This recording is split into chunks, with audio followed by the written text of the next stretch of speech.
Hello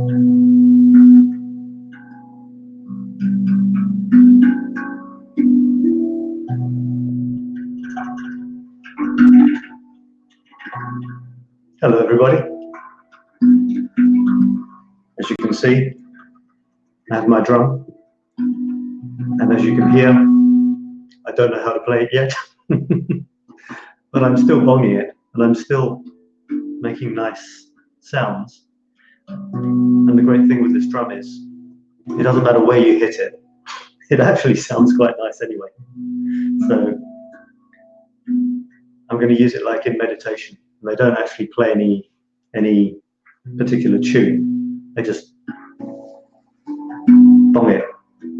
Maybe they do play a tune, but they just seem to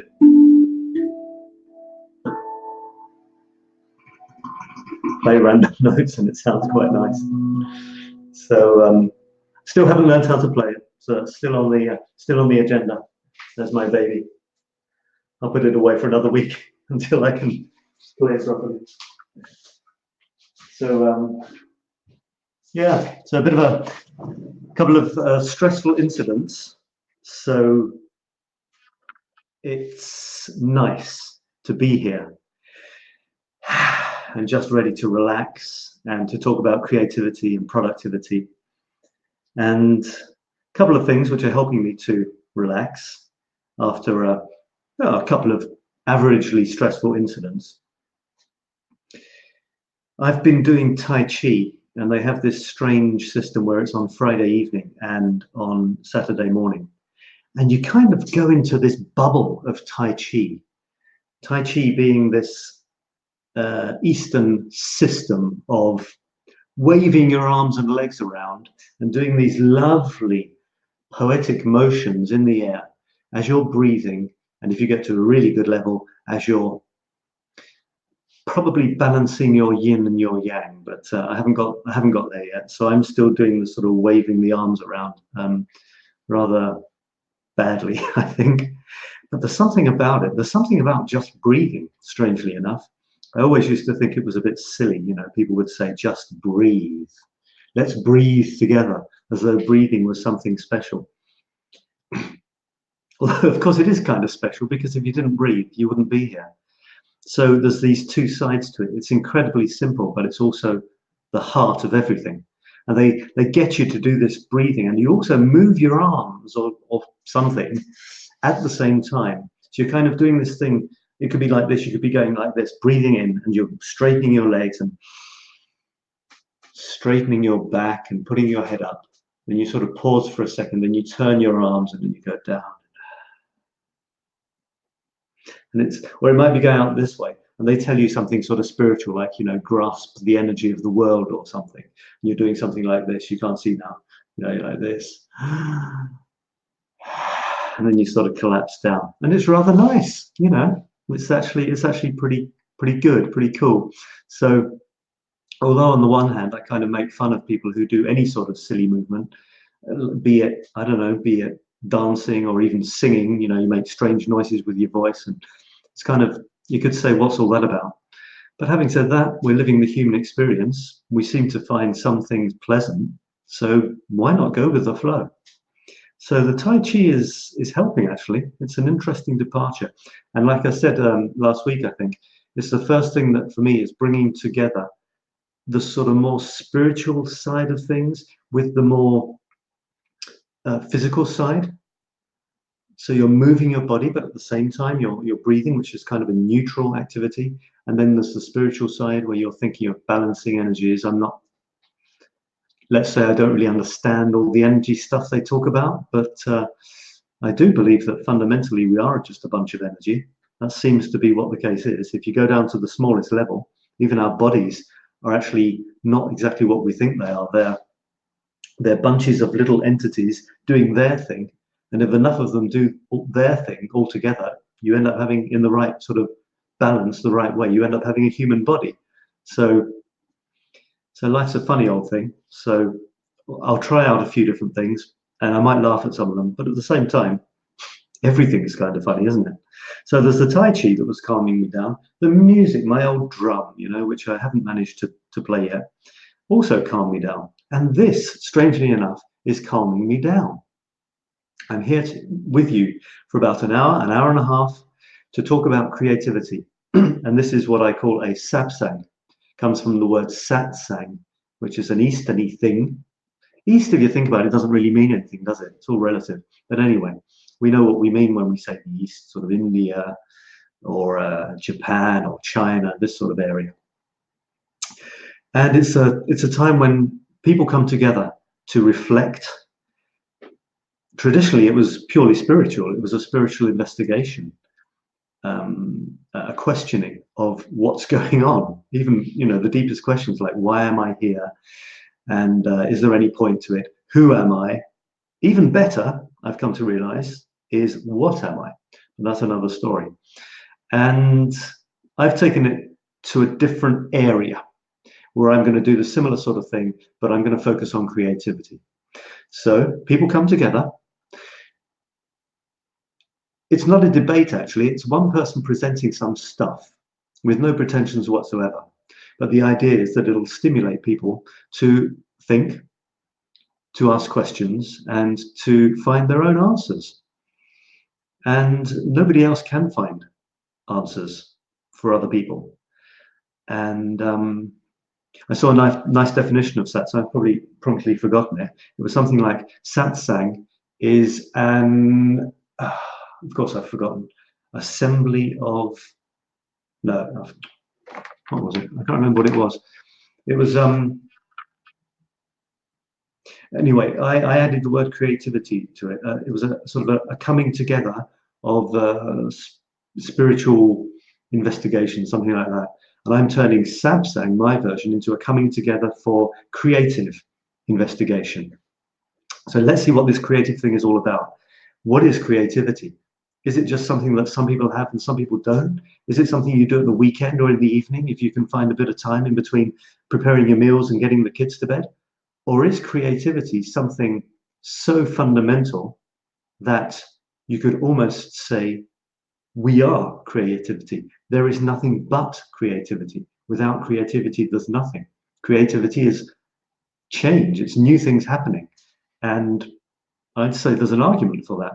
And whether there is or there isn't, my stance is to have fun in my life, that, and give it some sort of direction, that creativity, being creative, is one of the best ways of enjoying your life, of feeling that you're living a worthwhile life, that you're contributing and bringing joy to others as well, because we're social animals. We can't exist in a vacuum. We can't exist on our own.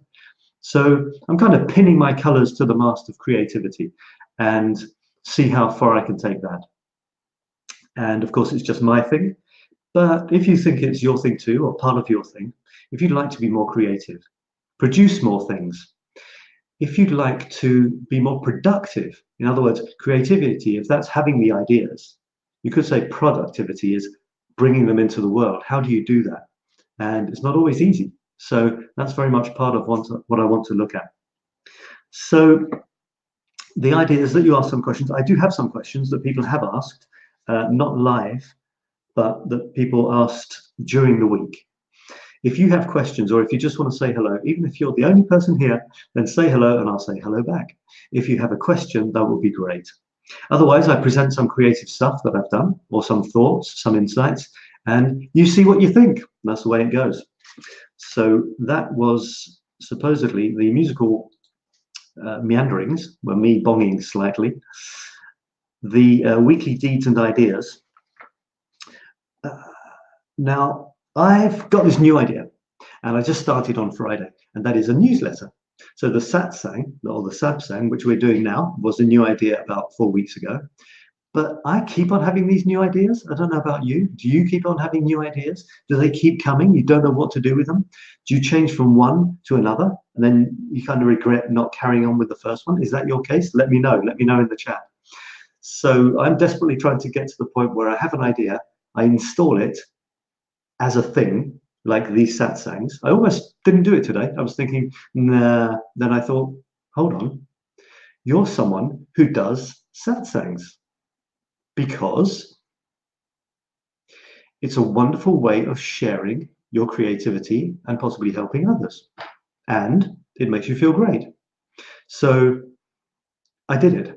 So I'm trying to create things now which I continue creating and then add some new things. The new things are newsletter. Let me show you my newsletter. I'm going to share a screen with you if I can. And I'm just going to do a thing here. Right, so what I'm going to do is share my screen, which will show you my newsletter. And you'll see my latest thing, my latest creative thing, and it's going to be sharing with you every week my latest creations. Okay. So this is on my website, Infinity Coaching, but you'll find this newsletter thing on every website from now on. You click on the newsletter thing here, and you get to this. And I'm gonna send a newsletter every Friday. It's going to be a very nicely organized list of my latest stuff. And if you're interested in, for example, a poem, and I've done a poem, just click on the poem, forget the rest. If you're interested in the memes or the coaching tips for creativity, just click on the section. You don't have to read the whole thing. And also, there will be some free stuff that you get if you subscribe to the mailing list. It won't be a salesy thing. Obviously, there will be a section where I say what I'm offering in terms of coaching or a Paris retreat, something like that. But it's generally my content, if that interests you. And of course, to inspire you as well. But I do have, if you see here, it says click here for your powerful free ebook. Ah, yeah, sorry, this isn't the newsletter page. If you click on there, you click on here, it will go to this page. Here we are, Infinite Creativity Newsletter. So you go to infinitycoaching.biz/news, will get you there, news, forget all the rest, and it'll get you to the newsletter, and you sign up. And I'm creating something to give away to people who sign up, and it's going to be 9 powerful questions for a meaningful life. Only that. That's all. Just a meaningful life. And that might be one of a series, but I thought it'd be quite fun to imagine if you were to ask yourself questions, because questions are normally far more powerful than answers. If you give someone some information, or even worse, you tell them what to do in their life to have a better life, they generally don't do it.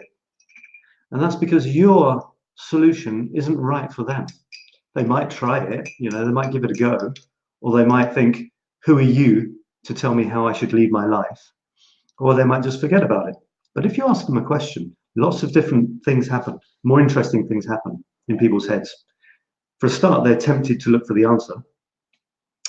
They also don't feel that you're imposing your view on them. They feel that you're genuinely asking them to think for themselves. And people appreciate that. People appreciate being considered an intelligent person who can think for themselves. And quite simply, the only person who has any sort of solutions to make their lives richer, more fulfilling, etc., more creative, it's the person. So a question is the only thing that can help them, actually, to generalize slightly, but how powerful questions are.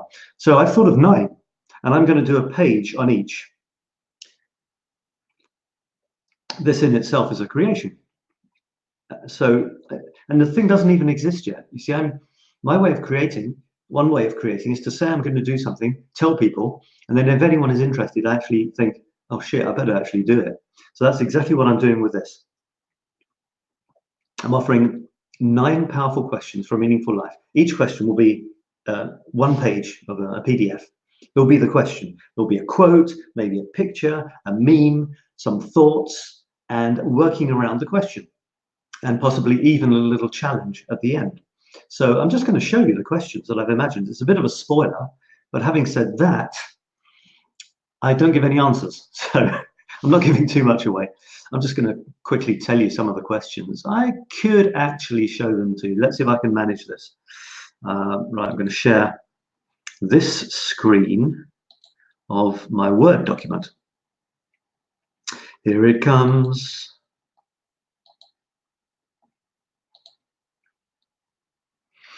All right, so maybe you can see those. They are my imagined wonderful questions to stimulate the way you are in life, basically.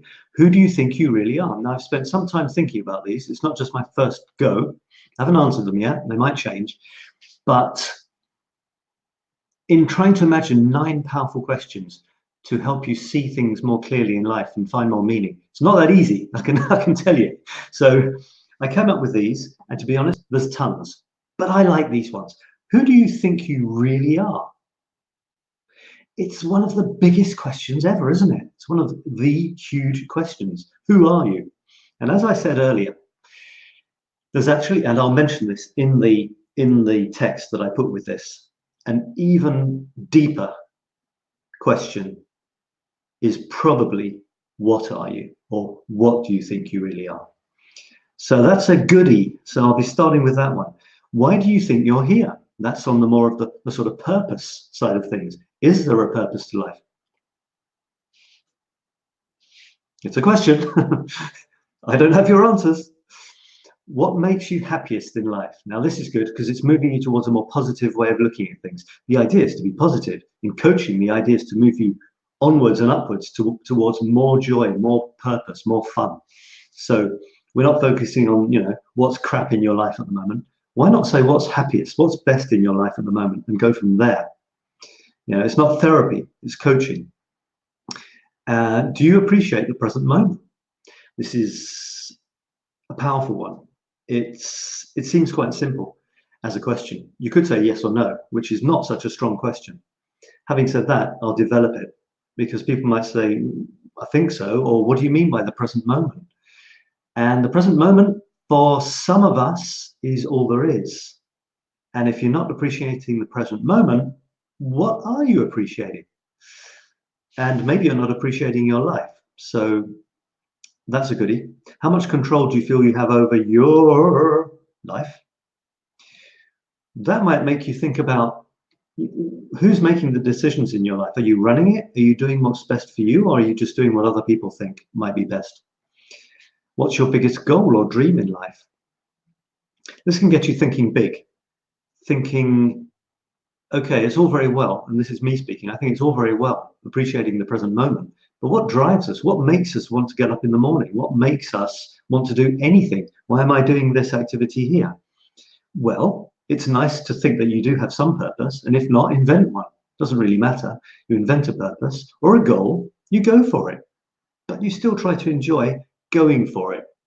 It's not as though you're just, I'm not going to be happy until I reach it, which is what some people are like with goals. They get hyper, really stressed and everything. For example, I had a goal last week and I told you what it was. I said I was going to paint this picture. This one here. It's only black at the moment. It's still waiting to become what I will say is finished. And I promised that I would do it. And I didn't. So I could get stressed about that, even if practically nobody watches this. I've kind of committed publicly, and I could get kind of stressed about it. And I like that quote by someone saying, I've had a huge number of problems in my life, and about 99.9% of them didn't exist, or something like that. So we invent a lot of problems. So if I thought it was a huge problem to get stressed about, I almost did. I almost painted something on this at the last minute. And then I thought, that's not what life's really about. Life's about going with the flow. If I didn't do it, it's probably more interesting to look at why I didn't do it than to say, oh my God, I didn't do it. If you said you should do it, then you can say, oh, I've changed my mind. And, nobody's going to die. No one's going to tell me off. And we've got an interesting discussion. Why do we say we're going to do things and we believe that we want to do them as well, and then we don't do them? That's on the productivity side of creativity. Why do we say we want to write a book and we never pick up a pen? Why do we say we want to create a course and we can't get around to defining the chapter outlines? Why do we say I want to become a painter or a photographer or, anything, open an online store, and we don't do it? That's what's interesting, not whether you did such and such a thing or not. That's why in coaching, we don't consider those failures. If someone said they're going to do something they don't, that gives us information. Anyway, how connected do you feel to other people? It's not just people, is it? Animals, nature, and the universe. And my final question in my free thing that I'll give away to people who sign up to my newsletter, plug, is what would you like people to remember you for? And that might stir something as well. That might make you think, actually, well, do you need to be remembered for anything? Maybe not, but maybe you would. Maybe you'd like your kids to think fondly of you, or to remember that thing you did, or that thing you did for them. And if you're not doing anything for them, or that you'll be remembered by, maybe you want to. Maybe that would give you more meaning, more purpose in life. So that is something I am doing, and that's one of my weekly ideas. Right, let's get rid of that. Did I have something else I wanted to tell you about? Not really, apart from the fact that I have updated a page on my coaching site to tell you more about my coaching. And it looks like, here we go. And it looks like, does it look like this? No. Does it look like, let me go to this page and then I'm going to go to coaching. So basically my site wasn't in a very nice shape and I've made it nicer. So this tells you all about my online coaching, lots of blah, blah there, lots of photos, lots of what you get when you coach with me. And the homepage was a mess as well. So I've turned the homepage into a little bit more my style. And this will last for about 30 more seconds and I'll talk about something a bit more relevant to creativity. But I created this, you see, I'm doing my best. Coaching creates transformation. Why transform and what? And exactly. Yeah, you want to transform, but transform what? I'll just show you the headlines. Rethink everything, reinvent anything. If that intrigues you, go and read it on Infinity Coaching homepage. So how does it work? Yeah, how does transformational coaching work? What happens? What do you do? Do you do things? Do you just let the universe move for you? And then I talk about the coaching sessions. So let me get rid of that again. Let's move on to Paris Photo Chronicles. Again, do say hello. If you no, let me answer a question that I've had. Okay, I had a few questions from people about creativity, which I asked. All right, here's one I had, and it's from Muriel in Lancaster. That's my hometown. And Muriel says, and let me just put my ask your questions in the chat. Creativity and productivity questions in the chat. Muriel asked me. She said, I'm writing a story, but I'm stuck with the ending. I've spent days just turning it over and over. Any ideas? Okay, she's writing a story, a short story, I think it is, and she's stuck with the ending. She can't find something that pleases her, I guess. What often happens is you need a break. You get stuck because you're so in it. And in this case, she's probably been writing the story and she gets so into it. She's so into the characters. She sort of narrowed her worldview down to the point where she's desperately looking for the great end of the story, which is clever, funny, ties everything together. But she's narrowed herself down to a very, very narrow point of view. And what she needs for the ending to bring everything together is probably the opposite. She needs to explode open her vision again. And probably the only way to do that is to put the thing aside and go and do something else. And I don't even mean go and do something else, but still be thinking about, now, what could it be? What could it be? I'm in the countryside. Now give me some good ideas for my story. Not even. Go to the countryside and don't think about the story. Go swimming, talk to your friends, have a nice meal, watch TV. It doesn't matter. Because what the brain needs when it's kind of stuck and it's been forced to think about something, especially by the conscious mind, you know, the aware mind, you know, you're trying to be creative. That's one of the worst ways to do it. It's like in brainstorming, you know, in a meeting. One of the silliest ways of brainstorming is to say, okay, guys and gals, we're having a brainstorm meeting in meeting room 3 at 4:30 this afternoon. Bring your best ideas. Yeah. You know, it's as if you can sort of put a lead on creativity and say, right, we are now all going to be creative in this room, in this group, with this lighting, with this amount of tiredness between 4:30 and 5 on a Friday afternoon. It doesn't work like that. Creativity doesn't work like that. Creativity, we don't know how it works, but we know how it doesn't work. And that's when you try to force it. So do anything, get out of that story, go and show it to somebody else, that's fine. But the best thing is you've got the answer there. You just need to stop thinking about it and it'll arrive. We don't know where it arrives from. We don't know where creativity comes from. We don't know where ideas come from. But they come when you've put yourself, in French they say dans le bain, in the bath. You're swimming around in things which stimulate your brain. So your brain knows that it's supposed to be doing something with all this stuff, like finding the ending, a great ending to this story. But whilst you're still pummeling it with you know, stress and stuff, it just can't do it. So, you know, go away, think of something else. And it's like when you want to buy you're thinking of buying a new car, you've got a new car in mind, you really want this car, and suddenly you see it everywhere. You never saw it before. Suddenly, oh my God, they're everywhere, because your brain is so clued in to anything relating to this.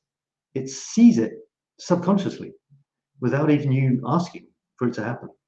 So Muriel, that's what I would say to you. Go and have a break and you'll be surprised what happens.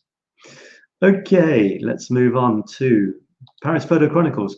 Again, ask questions at any time, please do. It's a SATSANG where you can ask questions about creativity and productivity, and I will give you my thoughts. You'll find the answer, but I'll give you my thoughts.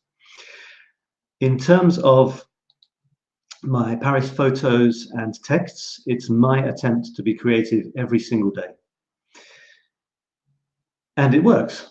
For some reason, I found something which I have been doing every single day. And it's no small feat. You know, I've got other stuff to do during the day, but somehow I've managed for the last 630 days to publish an artistic photograph of Paris and a text which takes some thinking about. It's not just, you know, here's Notre Dame, which had its roof burnt down. It's really quite a creative text as well, and I've managed it. So somehow I asked myself how. I asked myself why I haven't stopped, because traditionally I would stop, I would give up. My only answer is that I found something that I was doing before I decided to do it seriously. It was what I was doing when I was trying to escape more serious stuff. That's what I was doing. I was putting off more serious stuff to play with my photographs and write texts. So when it was kind of by default, I thought, well, damn it, if I can't do anything else, I'm just going to do this. And that's got quite serious. And it's not just a bit of fun now, even though it's always fun to do. It's what I do, and I'm getting known for it. You know, it's becoming a thing. I could publish a book. People might want to come to Paris to do a photo tour with me, simply because I've been doing this thing that I love again and again and again, and it starts to show. I'm always enthusiastic about it. People spot that. So find what you love doing and do it a lot and see what happens. The formula for being successful at something is really quite simple. You find something, and I wrote this in a meme maybe this week. You find something you love doing and you do it a lot in public. So, you know, you can't do it in your room and expect to become famous or earn your living from it. You have to show it. But find what you love doing, do it a lot. Volume counts as well. Especially for producing those moments of genius, because you've got the great writers, the great painters and so on. You don't see their crap stuff. Maybe their great stuff is 2% of everything they produced. You don't see the 98%, but it's there, unless they really were, you know, someone who really produced amazing stuff most of the time. Those people exist, but most people, even the greats, the majority of their work was not worth showing. But because they had this huge mountain base, there was something which could sit on top of all that work, all that practice, all that sweat, that was truly astounding. But without the base, where you were practicing, honing your craft, it would just stay mediocre at the bottom. Everything would be at the bottom. There would be no pinnacle because there would be nothing to place the pinnacle on. So there's that. Let me see if I can show you my memes. No, not my memes. Where are we? Yeah, I've got memes today. I've got, this is Infinity Coaching still. Let me get rid of that. All right. Yeah, so, no, memes is for a little bit later. What have I done with my, here we are. Okay, Paris Photo Chronicles. I've started a new thing, and that's putting them in themes. So you know that I published day after day after day, and that's cool. Now I've started putting them in themes as well, and let me show you. If I click here, you go to the themes. So before you had the volumes, volume 1, volume 2, and each volume there were 9 books. In each book there were 9 chapters, and each chapter there were 9 photographs. That's still there. But what I also wanted to do was rearrange them by themes. I've only done 2 so far. I've done the 𝗦𝗓𝗏 𝗪𝗏 and self-portraits. So self-portraits, I actually do 1 self-portrait every 10 days, and I call it creative disintegration. So it's not really a flattering thing, it's a challenge, because as the subject, when I need a subject, I'm always there, strangely enough. I look around and there he is, that guy again. And my challenge, it's like with the Eiffel Tower, with my self-portraits, I don't allow myself to produce a photograph that is anything like any other photograph that I've published of me. Same with the Eiffel Tower. It's a creative challenge. So I put my latest here. I haven't done the rest, but as you can see, yeah, the rest I haven't done them yet. But these happen to be the last 3. I'm in there somewhere. But I think you'll agree that they're all different. This one, you know, it could be anything. It could be a close-up, could be far away, could be direct eye contact, not. I could be doing an activity, I could not be doing an activity. Here I've got something in my hand which has a funny little saying on it. Cafe in hand, the world at your feet, and endless possibilities ahead. This is a sort of a wink from the universe that you get sometimes, which can give you a little push. This was just on a cup in the Eurostar. But I like, or a train in Britain. I like that. That is so cool. And next to it, there's this one, which I think I showed you. It's me in a toilet. Yes, people. Well, actually, a sort of bathroom that led into a toilet in a cafe. And you wouldn't necessarily know it. And, you know, for what it's worth, it's not the same as the last one. And then here's another one. I'm still in it, so I can still call it a self-portrait, but it's completely dominated by these colors. So there it is. You know, it's what it is. There's something. It's not really worth critiquing my own photographs. I mean, I obviously think they were worth publishing, but apart from that, I have nothing to say unless I go into the analysis of why I did it a certain way. Which I could, you know, for a photography masterclass, I could, you know, but for example, the subject is me, and yet I must be 1/10, a maximum of 1/10 of the shot, and the rest is this amazing pattern of colors, these stripes of colors. So it's, you know, it's a fun shot. It's quite an artistic shot. Let's face it. Whether you like it or not is entirely up to you, and it's you know, it doesn't matter at all. The idea is to stimulate. If someone is even thinking that they like it or not, you've kind of won as an artist, because for me the worst is to not create any reaction at all. That's sort of a failure, if you want to look in it in terms of failure. It's certainly not whether someone likes it or not that gives the success. It's whether you've touched somebody. So that's what I'm looking for. Now, 𝗦𝗓𝗏 𝗪𝗏. This was a project I did.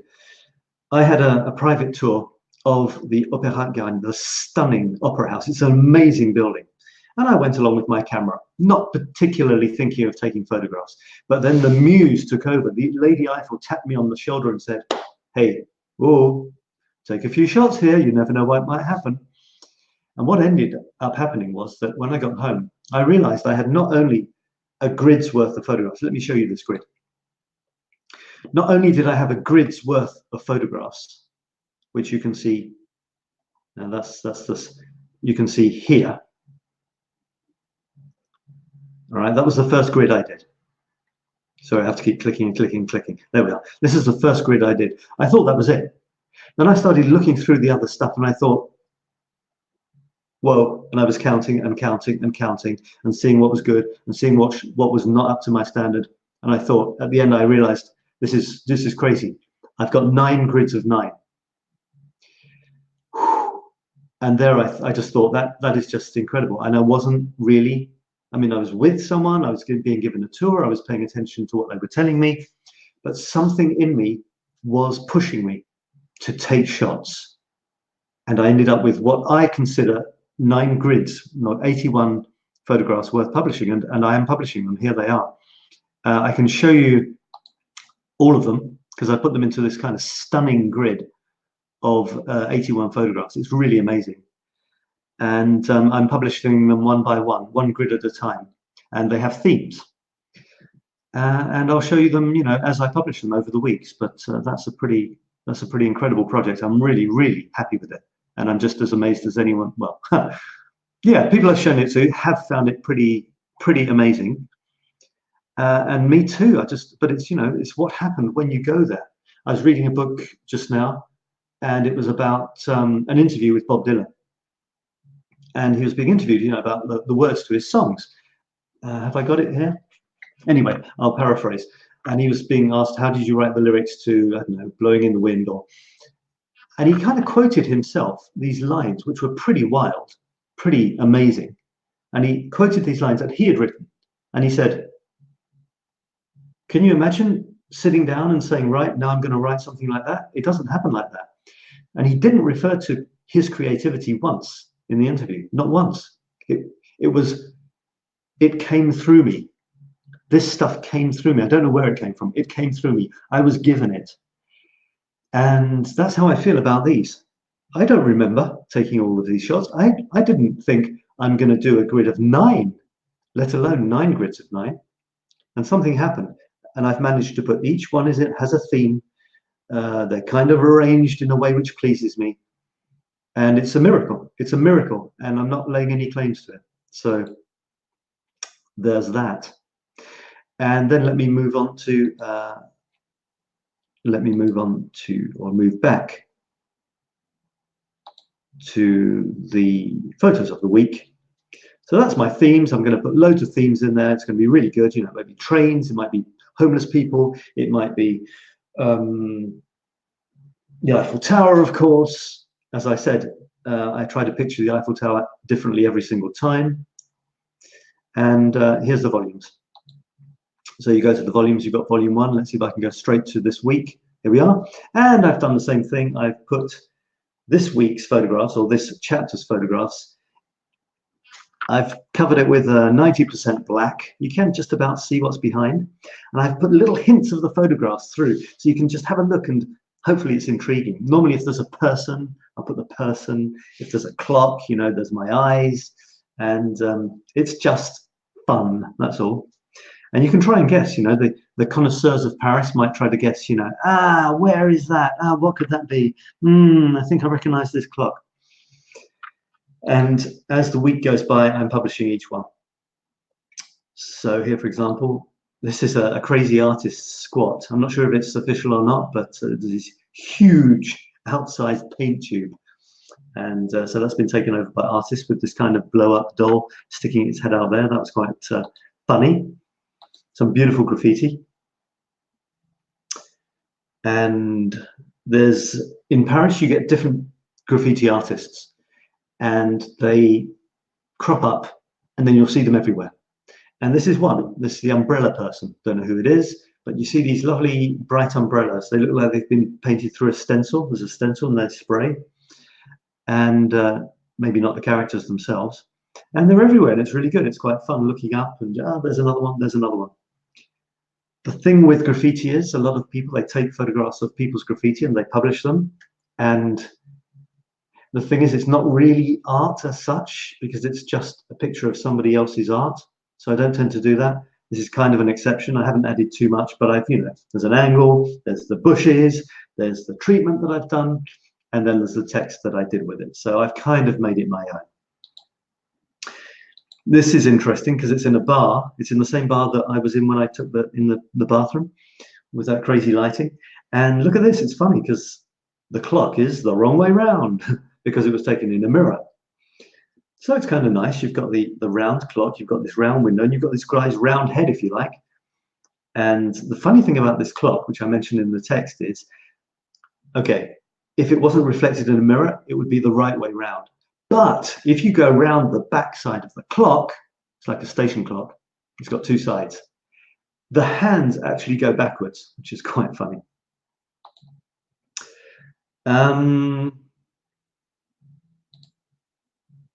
A couple of photographs with young ladies. This one was taken when I was doing a photo tour in Paris.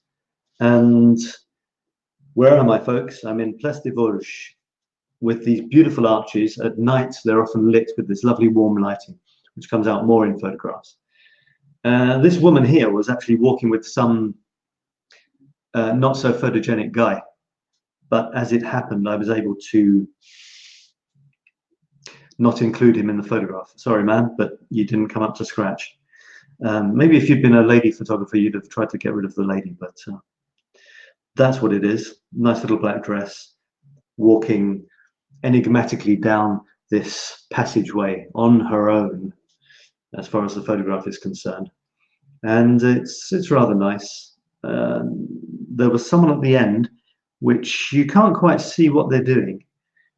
And that's fine, because I've got a feeling it was some guy with a pushchair. I was praying that the kids were going to get out of the photograph before I took it. But that's what happened. It's street photography. You don't know what's going to happen. You can't make it perfect every time. And anyway, what is perfection? It doesn't exist. So that's the shot. There it is, and I like it. I like it. And this is the last one that I've done so far this week. Another youngish lady, and it's the Love Hotel in Paris. What's a love hotel, you might be asking yourself? What's a hotel where you make love or something? And the thing with this is it's an Eastern philosophy, not philosophy. Why am I saying that? I'm thinking of SATSANG. It's an Eastern concept, Japanese, I think, to start off with. And it's basically a hotel where you can rent the rooms by the hour. Now that sounds kind of sleazy. And to be honest, it's in Rue Saint-Denis, which is the traditional red light district of Paris, one of them. And on the ground floor, it's still a sex shop. But if you go to the website, which I felt obliged to do, in the name of good, honest research, they've actually done it up with these pretty spectacular rooms. There's about 15 of these rooms, and they've all got different themes.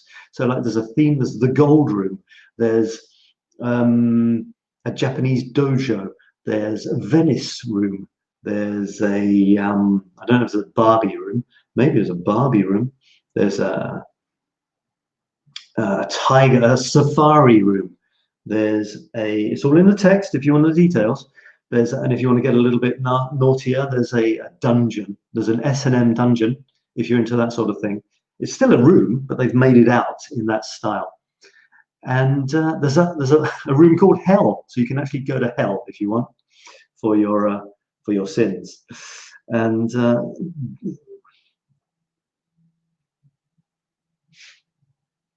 great, it's part of the the Paris legend. And it's funny, you watch the people going past, and it was more like this in the old days, they tell me. You'd go past, the guys would go past that weren't supposed to be interested, or they were with their girlfriend, and you see them going past, and their eyes would be going like this as they walked past the sex shop. And you still saw people like that now, peeking in, trying to see if there was anything interesting. And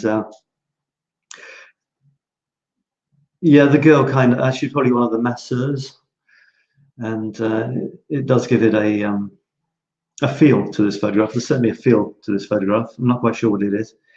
There's just something, there's this kind of I mean, the hotel is aimed at anyone, even, you know, a couple that want to do something a little bit different.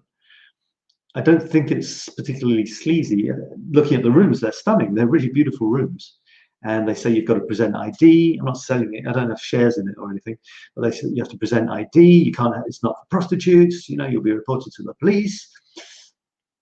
So, you know, and yet there's a sex shop on the ground floor. So funny, isn't it? Funny thing. In the name of research, I should have tried it out, but I wasn't in a situation to do that. You have to be accompanied, and I wasn't. So there you go. And the funny thing in this photograph as well is that there's a sign on the wall saying "Femme d'entretien wanted" for a full-time contract. So there's a cleaning lady. They need a new cleaning lady. So in the text, I think I said something like something amazingly funny, probably, saying along the lines of, "P.S. If you're into complete submission, I noticed there's a cleaning lady position available for the strong-stomached amongst you." I wouldn't particularly fancy the job of cleaning out the Love Hotel rooms once an hour, would you? But anyway, there's that. So I won't actually read my text because they're there. I recommend you do, because, you know, obviously they're worth reading if they were worth writing. And it's me that's saying that they are, so, you know. But let me move on and move on to a productivity tool. And I'm going to lose this screen for the moment. And then I'll answer another reader's or viewer's question. So my aim is to present you with a productivity tool. I could say a productivity tool or a creativity tool, but all the rest is about being creative. So I'm going for a productivity tool, which is an idea which has come to me from somewhere to help you be more productive. And here it is. Are you ready? Now, all you have to do is, I mean, do feel free to leave comments in the chat if you want. You know, I do say it. I'll say it every week. And at some point, we'll have loads. I know it. I'm sure of it. But as we're just starting off, we don't. But, you know, you have to be on Infinity Coaching Facebook page. It's Infinity Coaching Paris, in fact. But it's the Infinity Coaching Facebook page for your comments. Otherwise, I won't see them. That's the only place I see them. So there's a great little technique which I like, and it works for me. I do try these out, and, you know, I'm not going to have, like, after a year 52 productivity techniques, or that would be all I did. But this one is good. Have a look at this. I've got a little card here. I do like my little cards, and that says good habit. Can I make it focus or not? There we go. Good habit. I, action, because, reason, and result. Okay, that is the tool. And the idea is you choose a habit or something that you want to do regularly, but you're having difficulty doing it regularly. And you write this. So you write the name of the habit, what you want to do. You say, I do this. This is the habit. The action is the habit. Because, and you give a reason, why are you doing it? And you get a result. All right, so you make it all positive. I do this action because of this good reason to give me this amazing result. Example. Can you think of an example? Give me an example. Write it in the chat. So I've written 3 examples for you. Here's one, health. All right, so it's pretty obvious, health. And I modified this actually in a later example because I made this more positively. I made this more positive. Let's see, it's going to focus for me. Hello? You can kind of see it. All right. I don't know how to make this focus if it doesn't want to. Anyway, so I made it more positive. I said great health, right? Great health. I exercise daily because my health is precious and it makes me feel and look great. All right, so there it is. It's pretty simple. And where do you put it? You put it somewhere where it'll spur you on to do what you say you want to do. All right, so you put this somewhere you see it all the time. I exercise daily. That's the sort of person I am. You could also put, I'm the sort of person who exercises daily, or I'm someone who exercises daily. It doesn't really matter. I put the shorter, I did have that. Then I thought I'm going to make it even shorter. I exercise daily. You're not even saying you'd like to, or that you're like people who do that. No, you're saying you are someone. That's what you do. It's like a fait accompli. You already are that. Why do you do it? Well, because of this.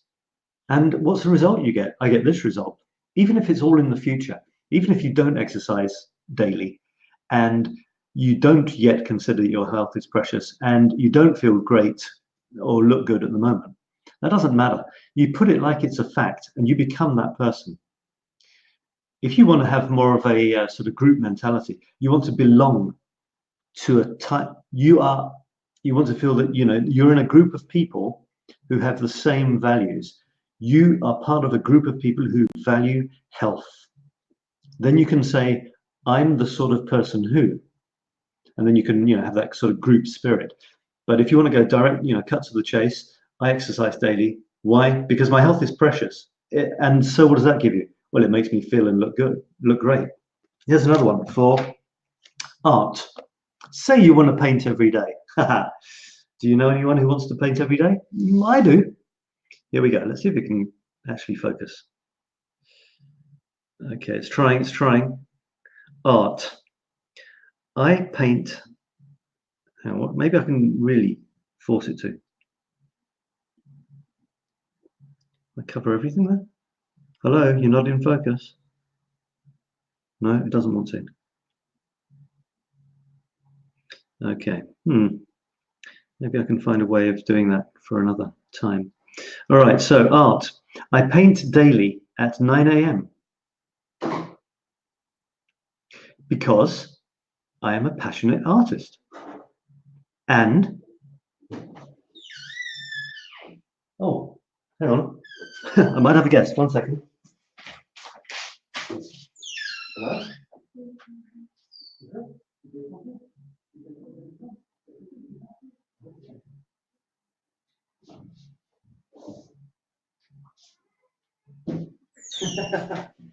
I had a guest.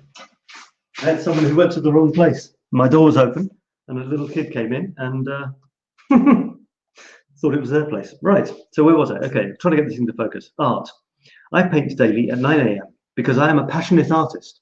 There's no ambiguity there. I just am. And what does that give you? Because it's nice to have a result, isn't it? This tells you the result that you have to boost you, you know, to make you do it. It boosts my productivity amazingly. So it's all there. Put it somewhere where you will see it regularly and you'll be reminded again and again, not what you'd like to do, but what you do. Okay? Yeah, it's not, you can't, it's fait accompli, you know, it's already decided. And your brain will kind of go for it.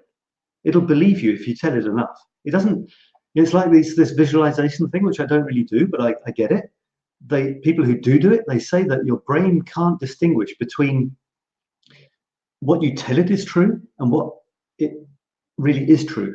You know, like if you say if you win the Olympics, well, you've won the Olympics. But if you imagine yourself winning the Olympics, your brain can't necessarily tell the difference. So it's a bit like that. You say, I paint daily at 9 a.m. It's written on the wall. The brain's going to say, oh, okay, so, oh, hang on, it's 9. I better go and do it. Because I'm a passionate artist. And it boosts my productivity amazingly. And what happens is you end up doing it and you end up producing. Like with me with my photos, but this is very much for me. This is what I want to happen with my art as well. And here's one more. And this is specifically positive up here. Instead of just saying relationships or son, I made it positive. So it's clear for me what's going on. Happy son and dad. Right? So this objective is to make my son and myself happy. So I spend time with Leo weekly because I am a caring father and it makes our relationship rich and trusting. So give it a go. I find it's a great technique, and I've got 1 or 2 of these up on a regular basis, and it does work. You know, again, every week I'll present something new that's come to me. Could be just a sentence, could be a whole technique. Give it a go. Take the one that works for you, try them out, and you'll become more productive. You don't have a choice. All right, so there's my productivity tip for you. Let me answer another reader's question before we go into the poetic interlude. Peter from Christchurch. I'm thinking that's New Zealand. Is that right, Peter? Peter from Christchurch. Is creativity something you're just born with? You either have it or you don't. My sister swears she has no creativity, and it really frustrates me. Okay. Is creativity something you're just born with? Yeah. It's a bit like the, what do they call it? Innate or innate, or the one where it's either learned or you think you're born with it. Like intelligence or any sort of trait, in fact. I was reading about this recently, and in terms of habits, you know, are you someone who is better at keeping, you know, developing good habits or not? Anything, you think of anything, you know, are you born with, because of your genes, being more able to ride a bike, or with more confidence, or this sort of thing? And I don't think it's black and white. Yes, it's now this and not this. And I think genes do play a role. And I think how you're brought up does play a role, which isn't necessarily too vague to do anything with, because the point is, yes, you can influence how creative you are, for example, consciously. They say that most creative people, and I mentioned this earlier, are still just producing, and 98% of it is what they consider crap. So this genius thing, or even creativity, so many people say they're not creative. And for a start, everyone's creative. There's no two ways about it. I mean, you could say just living is creative, and I did a meme on this. There's a meme. I'll go straight to it because it's very, very relevant. I have a new section on memes. No, it's well, the memes aren't new. I've been doing them for a long time, but I've just put them on my Infinity Coaching site. All right, so there you can see inspirational memes. There's a bit of blah blah about the memes, and then they're on the memes. So if you click on this, scroll down for the memes, you get to them. Now, I've done a lot, many tens, and I've only had time to put a few on here. These are the latest.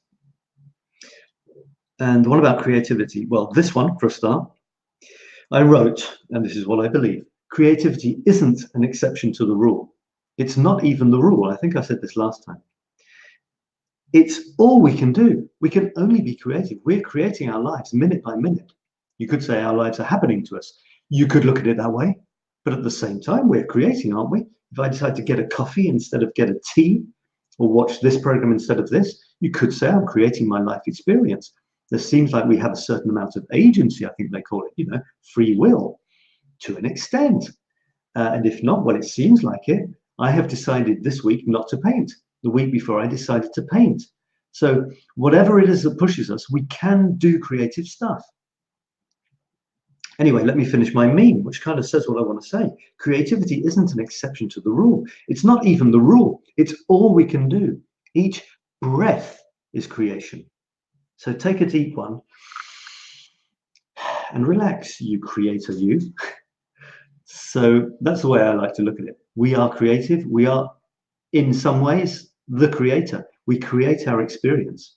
We're creating it both sort of passively by just absorbing the external stimuli and turning it into whatever we turn it into. It's filtered through something, our experience, the quality of our eardrums. You know, we all have a different experience. So to that extent, we're creating our own. But then there's all our lived things, the way we perceive things. You know, if we believe through, unfortunately, having creativity drummed out of us as a kid, that we're not creative, given a creative opportunity, we might squash it and think, yeah, but that's not for me. Oh, look at that, it's really good, but it's not for me. We're creating a lack of creativity, if you like. So, yeah, Peter, it's very frustrating for creative people when they've got I have this with my mother sometimes. she has this kind of set phrase, but I'm not creative, or you're so creative. I wish I was as creative as you, and all this sort of stuff. You know, it's like it just tumbles out, and it bugs me. But when I try to suggest that that's not the case, or not contradict her, but be positive about it, you know, and say, yes, but look at your garden is amazing. You're so creative in the garden. It doesn't sit well with her. It doesn't, something's happened. There's a mismatch in the conversation. We've changed levels and we're not communicating properly anymore. So sometimes you've just got to, one of the main things about helping people, you don't want to make people like you. That's one of the dangers. We think that we've seen a better way of being and that they should be like us, and then they'll be happier too. But even that, wanting someone to be different to the way they are is kind of us not being happy with the way things are. You see, it gets kind of twisted. But even if we do want to help them, at least see something that we've seen, see that they could be more creative, and then see if they'd like to go down that route or try something out. Even then, telling them something might not be the way to do it. It might be more about asking them something, or asking them to do something kind of slyly, and then let them see themselves how creative they are, or subtly say that something they've done which they don't consider creative actually is. So I understand, Peter, exactly how frustrating that can be, but you've got to sit with that frustration and realize that it's your frustration, and that's you. You've got a problem with frustration. It's not that they've got a problem with a lack of creativity. First of all, you've got to realize that. They might not think they've got a problem at all. It might not be an issue for them. You know, it would be as bad as someone with some sort of religious belief jumping on you, and you're quite happy with your belief or non-belief. And then suddenly someone is desperately saying, you know, yes, but you'd be so much happier if you believe what I believe. You can have a similar effect with people who don't seem to be as creative as they could be, and we desperately think that they should be. That's us. That's our agenda. So be careful and don't be so frustrated. Ask yourself why you're frustrated. What is it in you that is frustrating you? And that might be a really good place to start. It may give you a revelation about yourself, which is more important and interesting than any revelation about your sister. Your sister's the way she is. If she's the way she is, maybe she doesn't want to be creative. And if she actually does, she needs to see it for herself. It's like an addiction. The last person to truly understand the gravity of a serious addiction or a serious problem is the person who has it. They need to see it themselves before anything will happen. And if you try and force change on them, they'll react against it. You're the enemy, because they are still hand in hand with the devil, with their addiction. And if they see someone, they haven't realized that the problem is this serious, they will see it as an attack, or part of them, the part of them that is held prisoner, will see it as an attack on them. The addiction has sometimes become them. It's part of them now. You attack the addiction, you're attacking them. They haven't managed to see clearly enough for that not to be the case. So I'll leave it there. I think you probably get the idea. Feel free to come back to me on that one if you do have comments on that. All right, let me move on to the poetic interlude. How are we doing? It's over an hour already, and I hope you've been enjoying the show. Save up your questions. If you don't want to answer them, ask them in the chat. Save them up, send them to me afterwards, and I'll answer them next week. Let me throw some more creativity at you. This one, the poetic interlude. This is a great example. I set myself a challenge. I said last week, I'll have a poetic interlude each week. That kind of means that I should give you a new poem each week. And I could just show you old poems, but that wouldn't be as exciting for me either. I've got a new poem. I wrote it last week. It was inspired by one of my photographs. That's amazing. I really feel I've created something. There's this kind of scary feeling I get when I'm creating every day. I look back, even today, I was looking back at the memes, the photographs and text I might show you. And I was already thinking, that's another country, that's another time, it was another me. And that's almost scary. But at the same time, at least I'm looking back and there is something. There is some trace of me. I was there, Sab was there. And that stirs something in me. I'm leaving something for what it's worth. I'm leaving something. I'm living my life. I'm creating something every day that's going to last longer than me.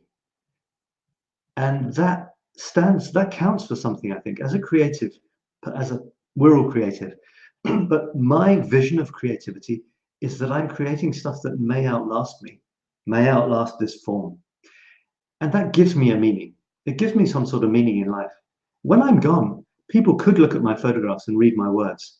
And that gives me something. It gives me a feeling of purpose and contribution. So I was happy with this poem because it was a fairly original poem. I mean, it's an original poem. And it went with an original photograph, and I presented it in an original way. Can I find it? That is the question. Okay, book 8, page 8. Where's it gone? Yes, it was in the chapter beforehand, when I was doing the theme of Montparnasse Cemetery. Again, I went to the cemetery, I had a couple of shots in mind, and I ended up coming all the way with 16 shots, and I made a grid out of them. And here's the grid. And look if you can see a rather curious text. It's this one down in the middle, and it's in the form of a cross. My goodness, what's that about? Right, now I'm just going to move you over from parissetmefree.com to my poetry site to show you that there's a poetry site, and it's called mysticrhythms.com. And I'm pretty excited this year because thanks to my productivity with the photographs, I'm throwing out some poems as my texts every now and then. One of my texts, it's a poem, and this goes to make my poetry site live and my poetry live. This is this year, you see. This year, thanks to this initiative, I found my thing. I'm producing 9 poems, another 9, and this new one. Okay, I called it Undulating 𝗖𝗿𝗄. And I'm going to share it with you now. And it's in the form of a cross. The photograph is cute, pretty evocative, misty sort of mystical scene in the Montparnasse Cemetery with this little girl going past on a scooter. And out of that came this poem. And it goes like this. Let's see if I can make it. No, it doesn't make it. No, it doesn't even make it bigger. It makes it smaller.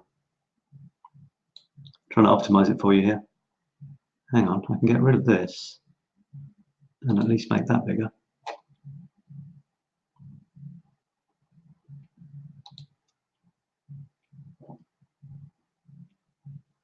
Okay, sorry, I've gone back to the homepage. Where can I go? Poetry archives. This is how you get to the poetry, folks. This year. And Undulating 𝗖𝗿𝗄.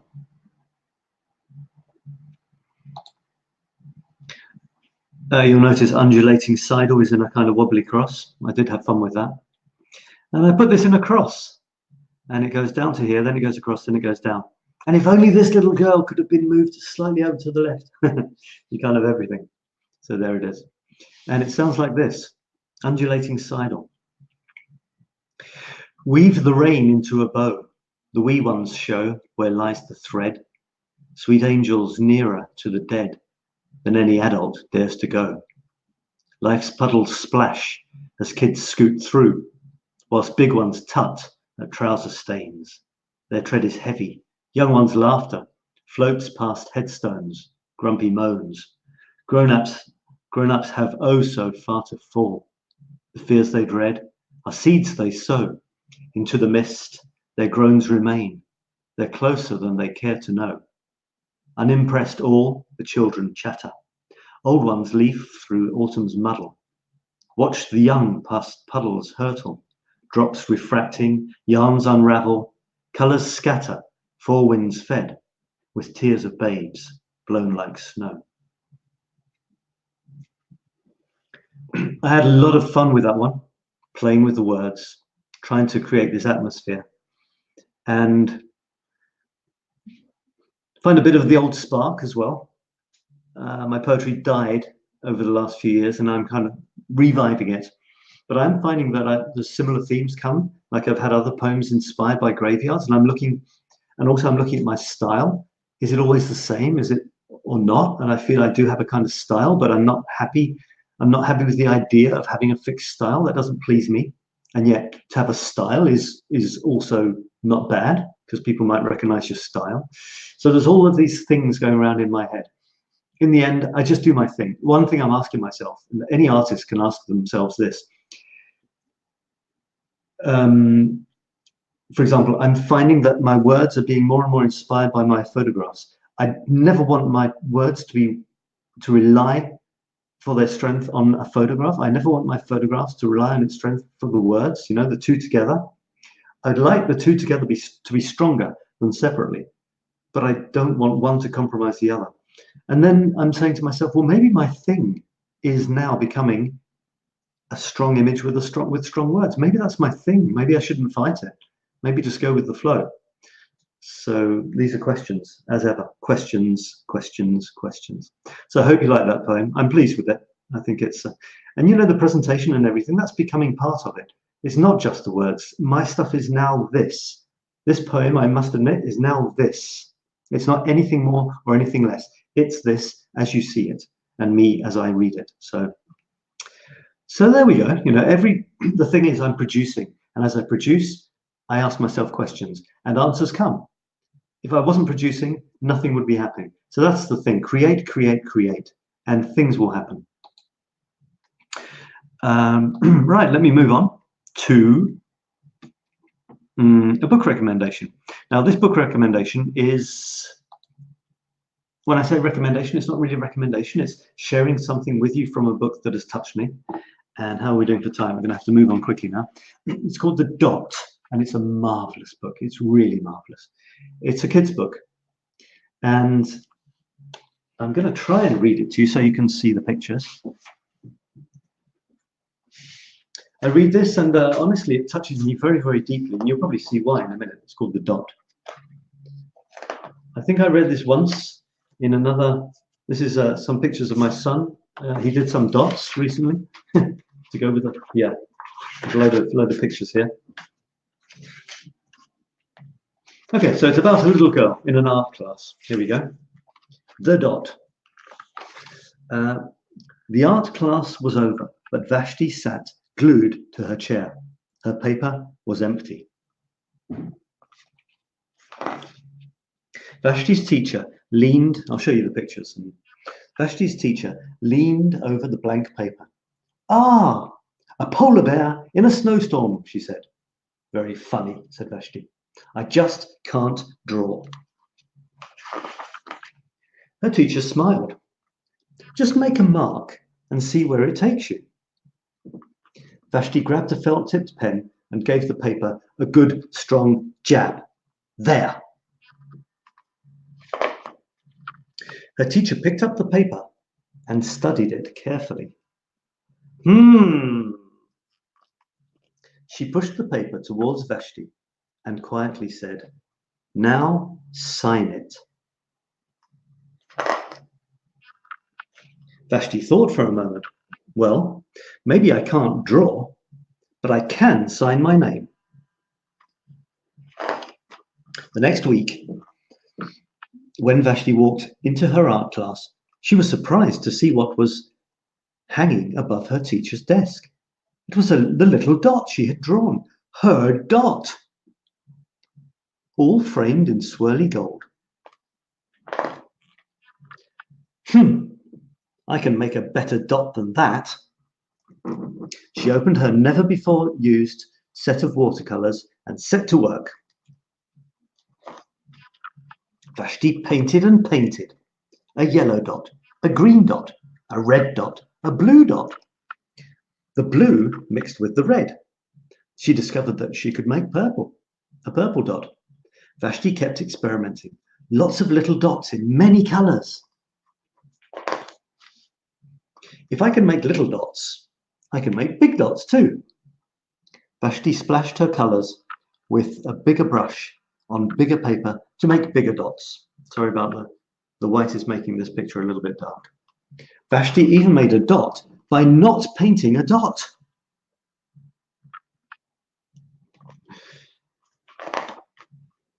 At the school art show a few weeks later, Vashti's many dots made quite a splash. Look at that huge number of amazing dots. Vashti noticed a little boy gazing up at her. "You're a really good artist," he said. "No, I wish I could draw," he said. "I bet you can," said Vashti. "Me, not me. I can't draw a straight line with a ruler." See where this is going? Vashti smiled. She handed the boy a blank sheet of paper. "Show me." The boy's pencil shook as he drew his line.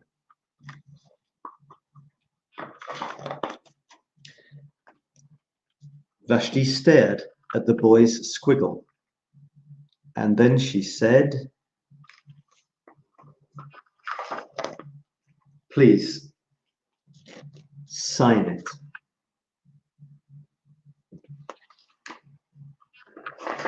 And that's the end.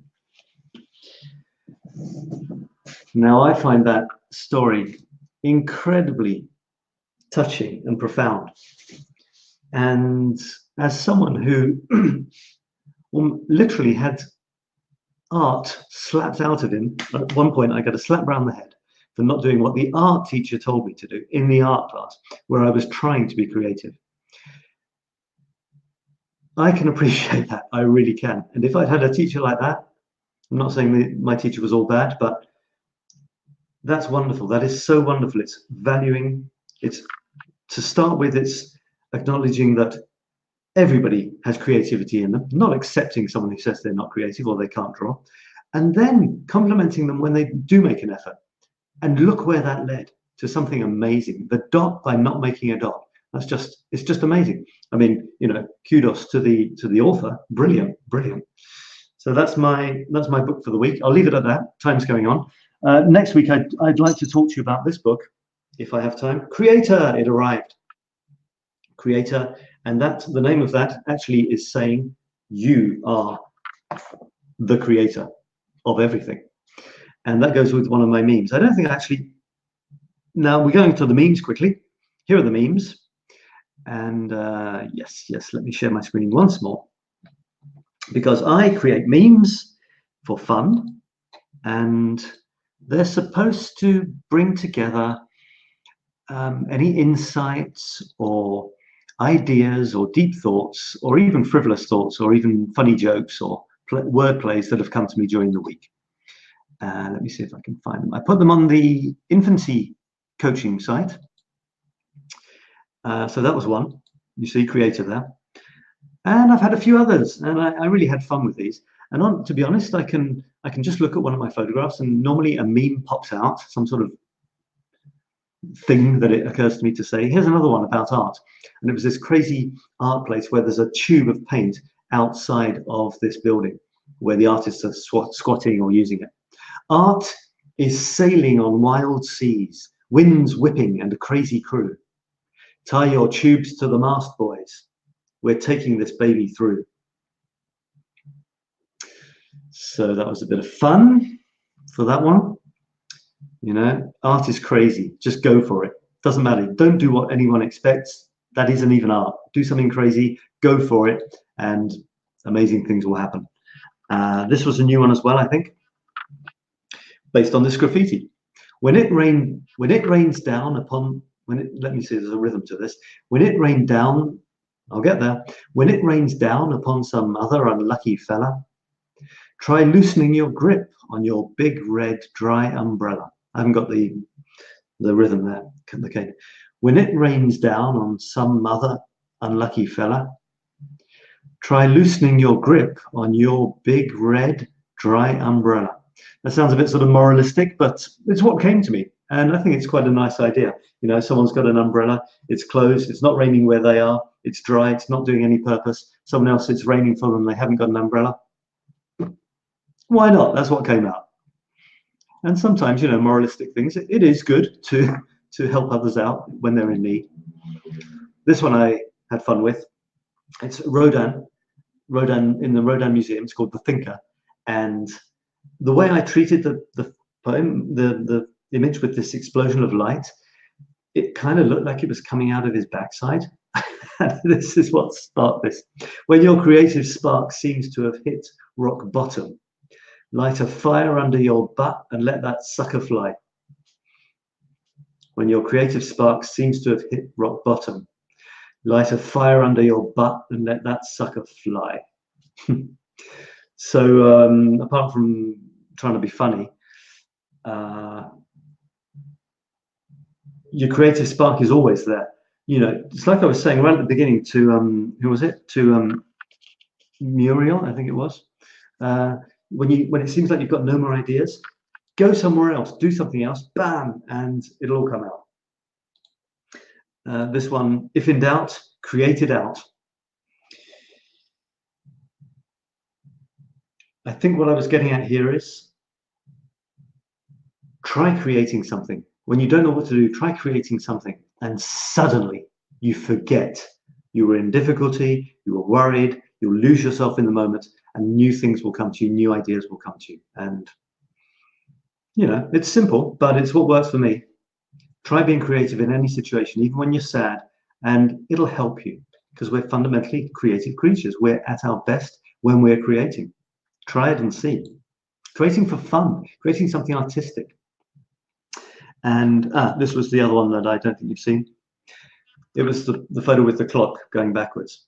Turn your back on time, and it creeps up and chimes in your ear. Face your days, and it greets the horizon light years from here.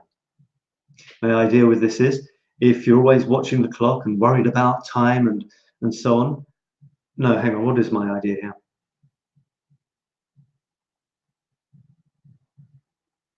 Turn your back on time. It's like in my mind, I had, if you're worrying about time all the time, you won't enjoy your days, and all of a sudden it'll be gone.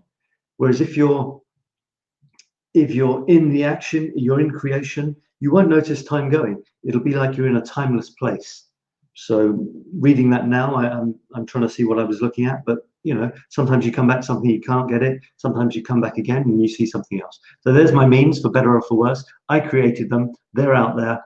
Maybe it's 98% is not worth anything and 2% is, but because I'm creating, at least there's a chance that that 2% might be there. That's my memes for this week, folks. Artistic leanings, I'll be honest with you, I didn't paint. And I explained earlier on, I didn't paint, and I decided not to get stressed about it. I said I would paint. I tried to commit myself. It didn't work. Last week wasn't a painting week for me. That's just the way it was. I was doing other things. I was working on my website. So I'm not going to stress about it. And next week, maybe I'll have done some paintings. I hope so. I hope I'll be able to put into practice this creativity technique that I told you about. In particular, this one, the art one. I paint daily at 9 a.m. because I am a passionate artist, and it boosts my productivity amazingly. That's going to be on my wall. That's what I'm going to be trying to do. We'll see if it works. And that's it, folks. So we've been going for an hour and a half. I think that's fine. Oh, I do have one more question just to finish off. The creative climax will be this last question. Louise from Colorado. I might have answered this actually. I have these amazing ideas. I'd like to share my passion for dogs, but I don't seem to have any original ideas. They all seem to have been taken. Yeah. Often what happens is when you have a passion, you'd like to do something with it. It seems like everybody and their dog has actually done something with that. Like there's feeling better with dogs, training dogs, learning to paint dogs. There must be a million things that have been done with dogs, you know, courses written around dogs because people love dogs, everyone's got dogs. A lot of people have probably wanted to produce a course, do something original with dogs. But because 1 million people have done that, well, actually, there's probably at least 1,000,001 things you can do with dogs.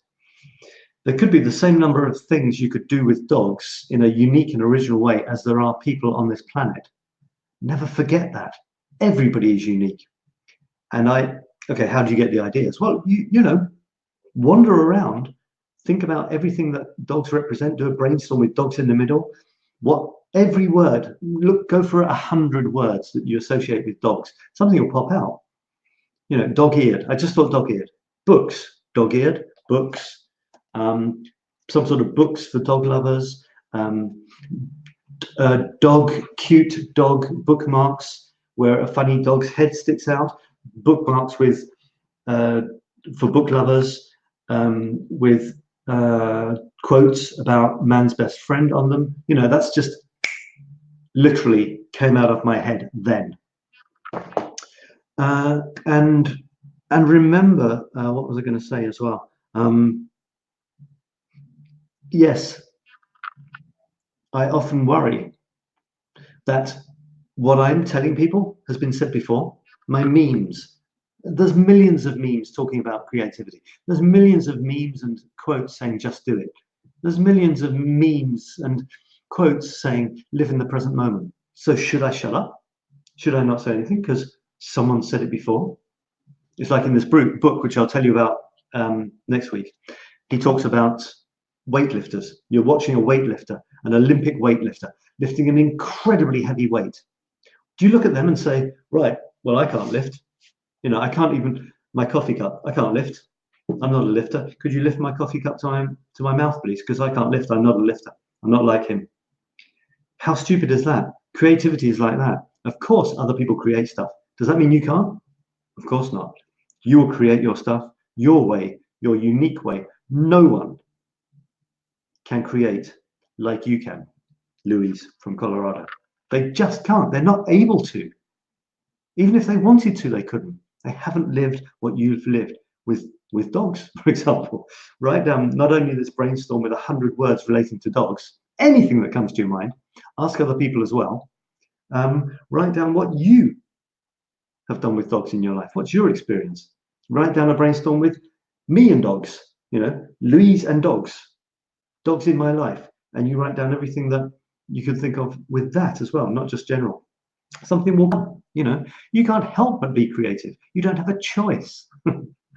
So I'll leave you with that. You don't have a choice but to be creative, folks. The only question is, how are you going to be creative? That's the only question. How? You might say there's another question. It's, are you actually going to be creative? Even if you can, are you going to be? But to be honest, we're creating every moment. You might be creating not very much at all. You might be creating a quiet moment sitting down. Okay. If you're not satisfied with that, well, create a little bit more actively. But we're all creating all the time. The only question is, what are you going to create?